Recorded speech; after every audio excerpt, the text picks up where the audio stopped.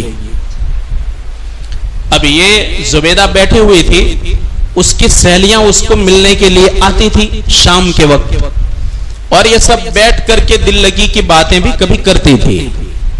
ایک بار ایسا ہوا کہ زبیدہ مہمان خانے کے اندر بیٹھی ہوئی تھی اور اس کے ساتھ بوڑھی عورتیں بھی تھی۔ اتنے میں محل کے مین دروازے پر ایک عورت آئی، بڑی حسین اور خوبصورت، لیکن اس کے کپڑے بڑے پھٹے پرانے تھے۔ اب باہر جو خادمہ تھی اس نے پوچھا تم کون ہو؟ کچھ مانگنے آئی ہو؟ کہا نہیں مانگنے نہیں آئی، زبیدہ سے ملنے آئی۔ ڈائریکٹ اس نے جب یہ سوال کیا زبیدہ کہاں ہے، وہ دنگ رہ گئی کہ یہ تو شاہی دربار میں آنا چاہتی ہیں۔ کہا تم کون ہو؟ کہا کہ مجھے کوئی بتانے کی ضرورت نہیں ہے، میں زبیدہ کو ملنا چاہتی ہوں، اس کو بول کہ ایک عورت آئی ہے ملنے کے لیے۔ اندر وہ آئی، خادمہ نے آ کر کہا زبیدہ سے کہ آپ کو کوئی عورت ملنے آئی ہے، ینگ ہیں جوان ہیں لیکن پھٹے پرانے کپڑے ہیں، وہ یوں کہہ رہی ہے کہ میں تو بہت پرانے ٹائم سے ان کی سہیلی ہوں۔ زبیدہ سوچنے لگی کہ میری تو پرانی کوئی سہیلی نہیں ہے، انکار کیا۔ لیکن پاس میں جو عورتیں بیٹھی ہوئی تھی انہوں نے کہا کہ نہیں کم سے کم بلا کر پوچھو تو صحیح کہ کون ہے۔ جب ان عورتوں نے اس کو اجازت دی، مشورہ دیا، تو زبیدہ نے اندر آنے کی اجازت دی۔ خادمہ گئی، خادمہ نے کہا کہ تم کو اندر بلا رہی ہے۔ اب محل کے سامنے جو برآمدہ ہوتا ہے، برآمدہ کا مطلب پیسیج کی 2 دیواریں، اور سامنے سینٹر میں ہی وہ سب بیٹھی ہوئی تھی۔ اگر یہاں بیٹھے ہوئے ہم وہاں دیکھیں تو ہم کو دیوار بھی دکھتی ہیں اور سامنے جو لوگ بیٹھے وہ بھی دکھ رہے ہیں۔ اس نے جب دیکھا کہ میں جب چلوں گی تو وہ مجھ کو پہچان جائے گی، تو برآمدہ اور پیسیز کی دیوار کو لگ لگ کر چلتی تھی تاکہ میں اچھی طرح پہچان نہ لی جاؤں اور مجھے راستے ہی سے نہ روک لیا جائے کہ رک اندر مت آ۔ اب وہ دیوار سے لگتی لگتی لگتی آہستہ اندر آئی، جیسے اندر آئی زبیدہ کے سامنے کھڑی ہو گئی۔ اس نے کہا سلام علیک، تجھ کو اللہ سلامت رکھے۔ زبیدہ نے بھی کہا حییتے، تیرے اوپر بھی سلام۔ لیکن پوچھا کہ تو ہے کون؟ ابھی پہچان نہیں۔ زبیدہ نے اس کو نہیں پہچانا۔ اس نے کیا کہا تجھے معلوم نہیں میں کس کی بیٹی ہوں؟ میں مروان بن محمد بن مروان بن حکم بن جاد کی بیٹی ربیبہ ہوں۔ ایک دم زبیدہ کھڑی ہو گئی، اٹھ کر کے کہا اللہ تجھے غارت کرے، اللہ تجھے ذلیل کرے۔ اچانک مجلس گرما گئی، وہ عورت دعا دے رہی ہے، زبیدہ خلیفہ ہارون رشید کی بیوی، وہ اس کو اٹھ کر کے غصے میں بد دعا دے رہی ہے، اللہ تجھے غارت کرے، برباد کرے، ظالمہ، ایسا بولنا شروع کر دیا۔ اب جب اس نے دیکھا کہ مجلس کے اندر میری بے عزتی ہو رہی ہے تو اس نے سلام علیک یہ بول کر کے وہ نکلنے لگی۔ خادماؤں کو کہاں جاؤ پکڑ کے لاؤ، پھر بھی تھوڑا رحم آیا، کہاں پکڑ کے لاؤ۔ وہ گئی لیکن وہ نہیں آئی، کہا نہیں اس کو بول دو سلامتی ہو تم پر۔ زبیدہ خود اٹھ کر کے بھاگی اور اس کا ہاتھ پکڑ کے لائی اور معذرت کی کہ میرا پرانا غصہ تھا وہ غصہ پورا ہو گیا، اب میرا دل تمہارے حق میں نرم ہے۔ اب وہ عورتیں تعجب کر رہی تھی کہ آخر اس کا پرانا غصہ کیا ہے اور یہ غصے کیوں ہو گئی۔ اس نے کہا خادماؤں کو کہا اس کو لے جاؤ، پہلے تو غسل کراؤ اور کپڑے بدلاؤ۔ اعلیٰ قسم کے اپنے کپڑے اس کو پہنائے گئے۔ اس کے بعد عورتوں نے پوچھا کہ مسئلہ کیا تھا؟ کہا مسئلہ یہ تھا، اللہ فرماتے ہیں لا یغرنک تقلب الذین کفروا فی البلاد متاع قلیل۔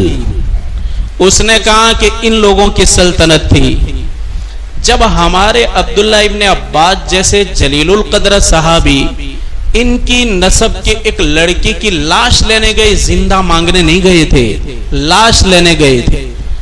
یہ دیکھا تم نے ابھی وہ غسل کرنے گئی ہیں، کپڑے بدلنے گئی ہیں، مرد تو دور رہے، اس نے آ کر کے ہم کو ڈانٹا تھا، کون سی لاش کی بات کرتی ہو، کون سا یہ لٹکا ہوا، یہ تو ویسا ہی پڑا پڑا سڑ جائے گا لیکن تم کو نہیں ملے گا۔ آج اللہ نے ان کو یہ دن دکھائے کہ یہ بھیک مانگنے آئی ہیں، یہ بھکارن بن چکی ہیں۔ اللہ فرماتے ہیں ہمارا دستور ہے، ہم اونچ نیچ لاتے ہیں۔ اور بنو امیہ کبھی گمان نہیں تھا کہ بنو امیہ ایمپائر کریش ہوگا اور ٹوٹے گا۔ اللہ تعالیٰ نے چند آدمیوں کی طاقت کی نسبت سے اللہ نے اس کو کریش کر دیا، توڑ دیا۔ اللہ فرماتے ہیں ایمان والے کا ایمان یہ ہونا چاہیے، کسی بھی آدمی کا بڑھتے جانا، کسی بھی آدمی کا خوخار بننا تمہیں دھوکے میں نہ ڈالے۔ یہ چند دن کے مہمان ہوتے ہیں، اللہ تبارک و تعالی انہیں غارت کر دیتا ہے اور ہمیشہ ہمیش کے لیے صفحے ہستی سے مٹا دیتے ہیں۔ یہ اللہ کا قانون ہے۔ اللہ فرماتے سنت اللہ التی قد خلت من قبل، یہ میرا طریقہ پہلے سے چلا آیا ہے۔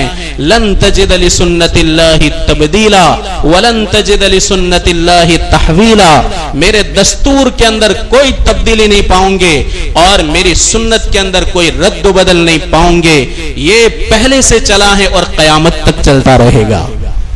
میرے بھائیو، ہم مکلف ہیں اس کے کہ ہم نیک عمل کریں، نیک عمل، نیک عمل کے صدقے میں اللہ ادھر بھی عزتیں عطا کرتا ہے، اللہ ادھر بھی عزت عطا کرے گا۔ ایک مرتبہ حضرت علی بیٹھے ہوئے تھے، اللہ کے نبی نے تذکرہ فرمایا کہ دیکھو جنت کی بات ہے، جنت کی آخری باتیں ہیں۔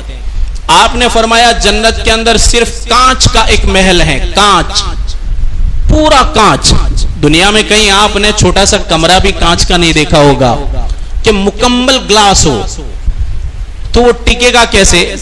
ہاں اگر وہ مصنوعی ہو، بناوٹی ہو تو الگ بات ہے. ہمارے نبی نے فرمایا بہت بڑا محل کانچ کا ہے. کیسا؟ اندر بیٹھ کر کے لوگ پوری جنت کو دیکھیں گے اور باہر رہ کر کے وہ پورا محل اندر سے دیکھیں گے، باہر سے اندر، اندر سے باہر. ایک چیز بھی محل کی کسی سے غائب نہیں رہے گی. اگر اندر پھول دانی ہے جنت کی وہ بھی دکھے گی. اگر اندر کوئی حور بیٹھی ہوئی ہیں جنتی باہر سے اس کا منظر دیکھے گا. ایک دیہاتی بیٹھے ہوئے تھے، آپ کا ہاتھ پکڑا، یا رسول اللہ کس کے لیے؟ یہ تو دیہاتی تھے بیچارے.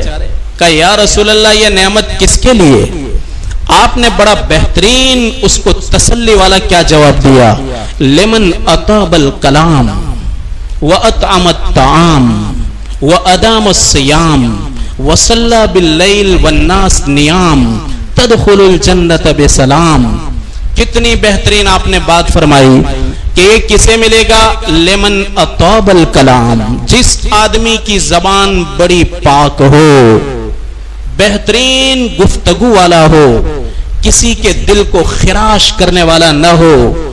اس کو پراتھمکتا دی گئی، اس کو پہلے نمبر پر رکھا گیا. ایسا آدمی کہ جس کی زبان بہتر سے بہتر ہو، لوگ اس کی زبان سے محفوظ ہو، ایسے زبان والے کو یہ محل پہلے نمبر پر دیا جائے گا. عبادت گزار کئی ایسے ہوتے ہیں کہ جن کی زبانیں گندی ہوتی ہیں، جن کو بولتے نہیں آتا، جنہیں سامنے والے کو سمجھانے تک نہیں آتا، اور سامنے والے کی عزت اور قدردانی کا کوئی احساس نہیں ہوتا. 5 وقت کی نمازوں کو مسجد کے اندر لے آئے اور باقی 69 شاخیں اسلام کی تم نے مٹا رکھی ہیں. اچھے اخلاق کا تو کہیں نام و نشان نہیں، اچھی زبان کا تو کہیں نام و نشان نہیں، اور اچھے معاملات اور اچھی معاشرت کا نام و نشان نہیں. کیا یہ اسلام ہے؟ اس کو اسلام کہتے ہیں. اسی وجہ سے تو یہ اللہ کے منکر ہم سے بدزن ہو رہے ہیں. ہماری زبانوں کے ٹھکانے نہیں، ہر جگہ پر پہنچو بس زبان کی وجہ سے کہہ دیتے ہیں کہ یہ تو اجڑ لوگ ہیں، اجڑ لوگ ہیں، یہ اکھڑ لوگ ہیں. یہ زبان کی وجہ سے. آپ نے فرمایا لمن اطاب الکلام، اخلاق کی سب سے پہلی سیڑھی زبان ہے. اگر زبان کو سیدھا نہیں رکھا تو تمہاری ساری عبادتیں اور نمازیں پتے کے محل کی طرح اڑ جائے گی، کسی کام کی نہیں رہے گی. اس لیے آپ نے فرمایا لمن اطاب الکلام واطعم الطعام، سخاوت. کھانا کھلانا خالی نہیں، وہ تو خالی بولا جاتا ہے ایسا کہ کھانا کھلاؤ تو 50 روپے میں بھی کھلا دیتے ہیں. یہ اطعم الطعام، یہ کھانا کھلانا. پنجاب کے اندر میں نے خود اپنی آنکھ سے دیکھا ہے جو ان کے لنگر چلتے ہیں، اور کسی آفت میں نہیں کہ کورونا آ گیا، پورا آ گیا. 12 ماس وہاں کوئی غریب بھوکا نہیں رہتا، جو بھی غریب ہو وہاں کھانے کے لیے چلا جاتا ہے. 2 وقت تک کھانا اگر اس کو گھر میں میسر نہیں، اپنے پوری فیملی اور پریوار کو لے کر لنگر میں جاتا ہے اور لنگر میں جا کر کھلاتا ہے.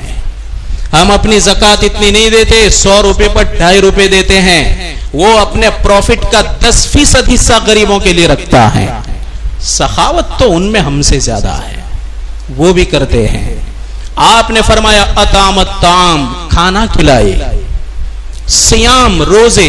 روزے تو روزے پر ہر قسم کی شہوات کے اوپر کنٹرول کرے، چاہے پھر وہ نفسانی خواہشات ہو، چاہے پھر وہ لالچ کی شہوت ہو، جو بھی شہوت ہو ہر کسی شہوت کے اوپر کنٹرول کرے.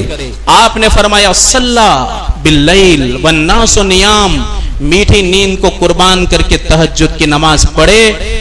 اس کے لیے یہ ہے کانچ کا محل. آپ نے فرمایا ایسے لوگوں کو کانچ کا محل ملے گا. کچھ تو پاپڑ بیلنے پڑیں گے، سستی تھوڑی ہے جنت. یا پاپر بیلیں گے تو ادھر کچھ ملے گا. آپ نے فرمایا کہ ایسے آدمی کے لیے جنت کے اندر کانچ کا محل ہے. دیہاتی خوش ہو گیا, خوش ہو گیا. یہ تو بہت آسان ہے, بہت آسان ہے. تو میرے بھائیوں, دنیا کے اندر رہ کر کے جو بھی عمل کریں گے اللہ تبارک و تعالی اس کا صلہ دے گا. ان 3 باتوں میں مسلمانوں کی خیرخواہی بتلائی. جریر ابن عبداللہ البجلی علماء پہچانتے ہیں, بہت بڑے جلیل القدر صحابی ہیں. صرف 40 دن پہلے ہمارے نبی دنیا سے رحلت فرما گئے. آپ کے رحلت فرمانے سے صرف 40 دن پہلے ایمان لائے, صرف 40 دن پہلے. جریر ابن عبداللہ البجلی, ان کی ہائٹ بھی کتنے خوبصورت تھے. حضرت عمر ان کو کیا کہتے, یوسف هذه الامت, اس امت کا اگر یوسف کسی کو دیکھنا ہے چمکدار تو یہ جریر ابن عبداللہ ہے. حضرت عمر فرماتے اتنے بڑے خوبصورت آدمی. اللہ کے نبی صرف 2 صحابی ایسے ہیں 1.25 لاکھ صحابہ میں سے, صرف 2 صحابی کہ جب بھی ہمارے نبی کے پاس آتے آپ مصافحہ کرتے تھے. ایک دن میں اگر 5 مرتبہ ملے تو 5 مرتبہ مصافحہ کرتے. کون؟ نمبر 1 ابو ہریرہ, نمبر 2 ابو ذر غفاری. یہ 2 صحابی ایسے ہیں 1.25 لاکھ میں کہ گئے آئے فوراً السلام علیکم, ابھی 2 منٹ میں واپس آئے السلام علیکم. آپ ہاتھ ملاتے تھے. کتنے خوش قسمتی یہ 2 ہوں گے, کتنی ہزاروں مرتبہ ان کے ہاتھ ٹچ ہوئے ہوں گے. ایک صحابی ایسا ہیں 1.25 لاکھ میں, ہمارے نبی کے سامنے جب بھی آتے آپ ہنستے تھے. یہی جریر ابن عبداللہ البجلی ہیں. جریر ابن عبداللہ البجلی اتنے بڑے جلیل القدر صحابی, آپ ہنستے, ہر مرتبہ ہنستے تھے. انہوں نے کیا کہا لوگوں کو کہ لوگوں, میں نے میرے نبی کے ہاتھ پر بیعت کی ہیں. کس بات پر؟ اس بات کی میں نے بیعت کی ہیں کہ میں مسلمان کے ساتھ خیرخواہی کا معاملہ کروں گا, پکڑ دھکڑ والا معاملہ نہیں کرواؤں گا, خیر خواہی کا. یا آمنے سامنے آوے تو خیر خواہی اور پیٹھ کے پیچھے چھرا بازی, یہ ہمارا کام نہیں ہے, ہمارا کام نہیں ہے, یہ کسی اور قوم کا کام ہے. تو جریر ابن عبداللہ نے ایک اپنے خادم کو کہا کہ بازار سے جا کر کے اچھا سا گھوڑا خرید کے آؤ. یہ گئے, بازار میں جب پہنچے تو ایک بڑا خوبصورت کیسا گھوڑا تھا, غرم محجل, پیشانی پر وائٹ کلر اور اس کا ٹاپ بھی وائٹ. بڑا خوبصورت گھوڑا لگتا ہے جس کی پیشانی پر چمک ہو اور جس کے چاروں پیر کے ٹاپ وائٹ کلر کے ہو.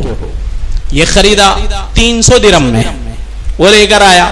جریر کو کہا کہ لو بھائی میں لے کر آیا. جریر ابن عبداللہ نے کیا کہا, یہ 300 والا نہیں ہے, یہ 300 والا نہیں ہے, یہ تو مہنگا لگ رہا ہے.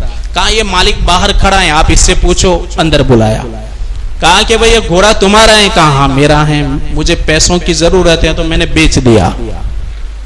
کہا یہ 300 کا نہیں ہو سکتا, ہم ہوتے تو 300 کا, یار 200 والا گھوڑا 300 میں بیچنے آیا ہے. کسی بھی طرح اس کو پگڑی پہنا دیتے یا چھوٹی سی ٹوپی بھی پہنا دے اپنے. جریر ابن عبداللہ البجلی نے فرمائے 300 کا نہیں ہے, یہ مہنگا ہے, تو بھول رہا ہے.